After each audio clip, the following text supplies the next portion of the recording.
Good afternoon guys. What's up? Direta karon sa guys, Lake Basaksinga, diri ni sa Noroope, Maguindanao. Guys, ngayon lang talaga ako nakaranas dito guys. Akala ko talaga kahit noon pa na ang Noroope ay isa lamang na bukirin. Hindi pala guys.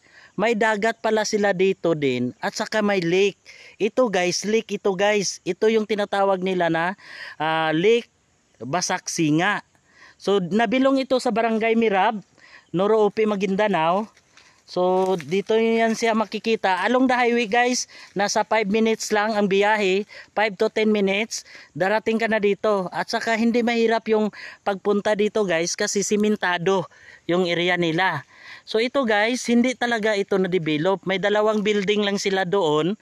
Pero kung ma-develop ito guys, napakagandang tubig guys. Oh, ang linaw guys.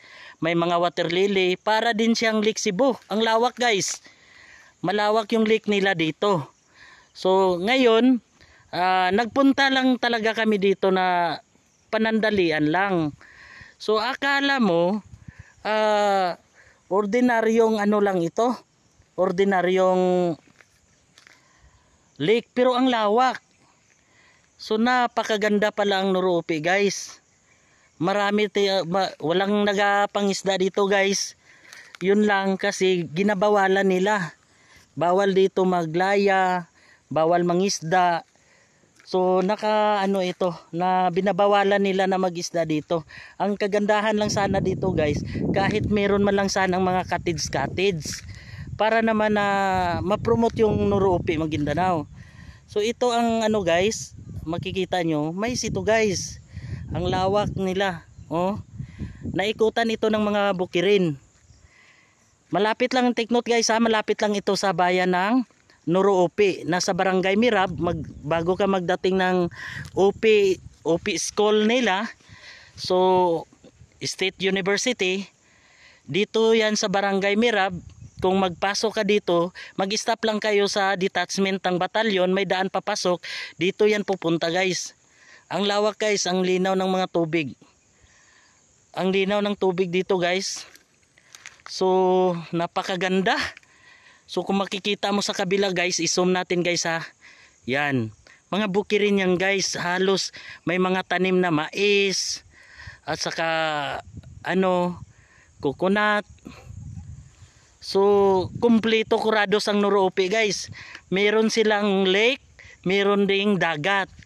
Yung dagat nila, galing ka naman ng Poblacion, kung papunta ka ng Barangay Darugao hanggang Barangay Kinitaan, aabot ka ng nasa 40 minutes lang. Maabot ka na ng Purak, dagat na yon. Pero dito guys, ang lake naman nila, galing ng highway sa Barangay Mirab, papuntang Basaksinga. Tinatawag nila itong Lake Basaksinga kasi sitio ito guys. So meron na silang meron na silang mga building dito, yung Noroope natin na So kulang lang talaga yung mga cottages. Wala silang mga cottages dito. Pero ang ganda tingnan guys. Wala nga akong nakita dito na may nangingisda kahit na namingwit man lamang. Pero may nakikita tayo dito na mga taga ng mga panghuli ng isda. So yun lang ang pwede siguro nilang gamitin, pero yung maglaya bawal siguro kasi nakalagay doon sa bawal magkuryente. Pero makikita mo guys, ang rami ng isda guys kasi malalaman mo yung tubig siya gumagalaw. So nagatakbuhan yung isda. So ang lawak. So bali ito guys, pa ako ha, naka-jacket pa ako. Hindi ko talaga ito na guys nasadyain na puntahan kasi sabi nila may nakausap kami na malapit lang talaga. So gitry namin, kasama ko yung kickboxer ko na yan, shout out sa kasama ko na si Iban. So ito yung palagi ko nakasama guys.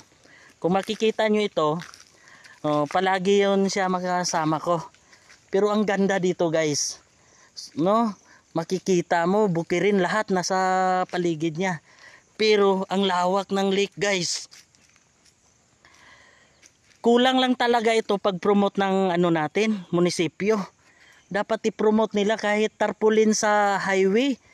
Walang nakalagay doon. Dapat ilagay nila yung, kasi tourism to guys eh. Pang tourist to oh. Ang ganda. Kulang lang ito talaga ng mga cottage, tapos kahit bangka.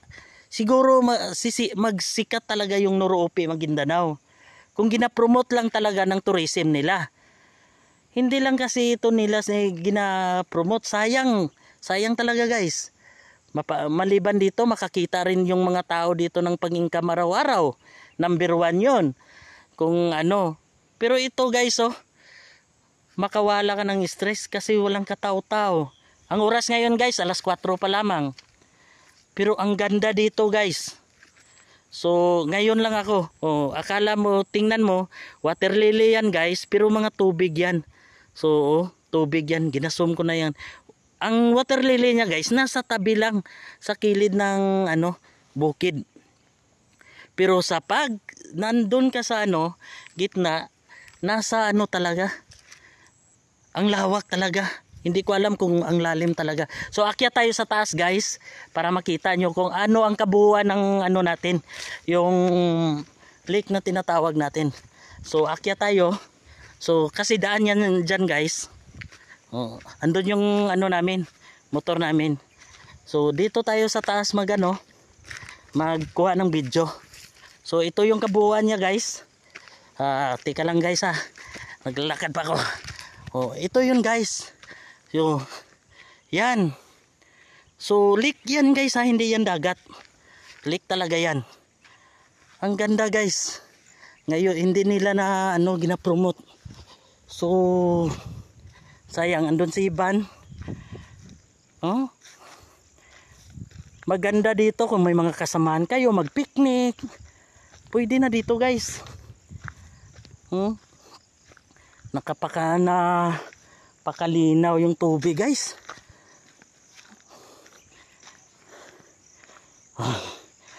So tingin-tingin tayo dito. So meron tayong meron pang kabayo doon guys. So yan guys, ito yung lake. Ganda guys, ang blue ng tubig guys. Ang blue ng tubig ng lake. Grabe. So sa kabila nito guys, yung sa kabila ng bukid na yan, yun na ang dalikan guys na tinatawag nila, or Dato Udinsinsuat. Okay, nasa taas ito ng bundok guys. So para siyang nasa yun guys, puntahan natin yung kabayo guys. So yung kabayo naliligo. So kausapin natin si kuya. So medyo malalim talaga guys. Malalim talaga. Kasi yung kabayo naliligo.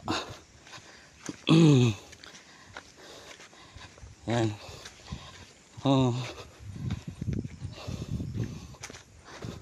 Okay. Malalim din boss. Ang lalim kahit yung kabayo guys na-enjoy naliligo. Lalim boss Ano yan, naglangoy lang yan? Ako kumakain pa ng water lily. Mas maganda kung dito mo lang yan nilagay para kain ng water lily. Grabe. Kabayo yan guys Boss, pwede po ba dito mag-isda? Magkuha ng isda? May mga isda man din. Anong mga isda dito? Tilapia, ganyan? Tilapia sa mga haluan. Haluan, Taiwan, ganyan. Okay.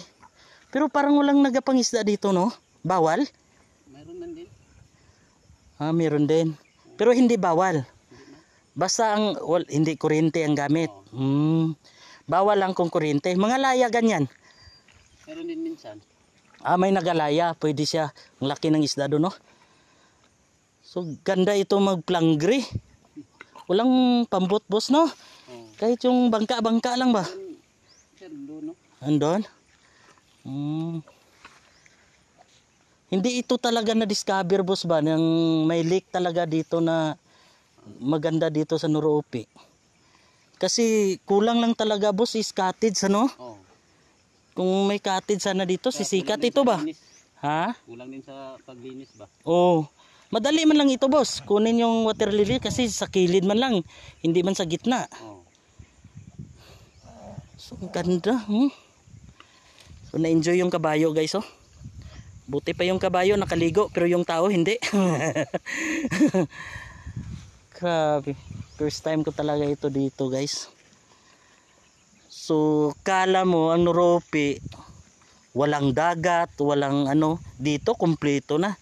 Ang Libak at sa Kalamansi guys, sikat lang siya sa dagat. Pero ang Nuruopi, meron din silang dagat ito. Yung Purak na tinatawag nila. At saka meron pa silang lake. Mas maganda pa pala dito. Kaya lang, kulang lang sa promote ng munisipyo natin. So kung sino man yung magiging mayor sa susunod, i-promote nyo naman yung ano nyo dito, tourism o tourist spot. Para maganda na naman. Para sumikat naman yung Nuruopi. Yun lang guys. So sana lagyan nyo ng mga tarpaulin kung saan papasok. At kahit ilagay nyo pa sa ano, tarpaulin, ang liit na ng gasto dyan. Hindi nyo malagyan. Para naman ano ng mga tourist spot, lalo na sa mga motorista. Kasi mahilig yun sila sa mga tourist attraction. Yun lang talaga ang gusto ko guys, na mai-promote talaga yung kung ano ang nasa Nuruopi talaga.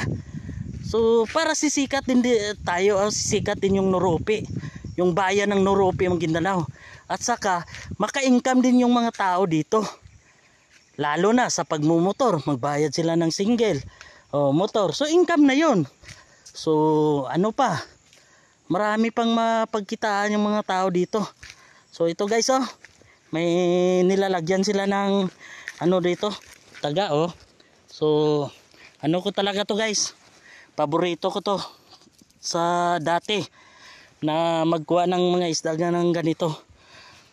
So yun lang guys, sana please follow and subscribe my YouTube channel, and i-follow nyo rin ako sa Facebook account, GDTV lang guys. So dito tayo sa bayan ng Nuruopi, dito tayo sa Lake Basaksinga. Yun lang guys, bye bye.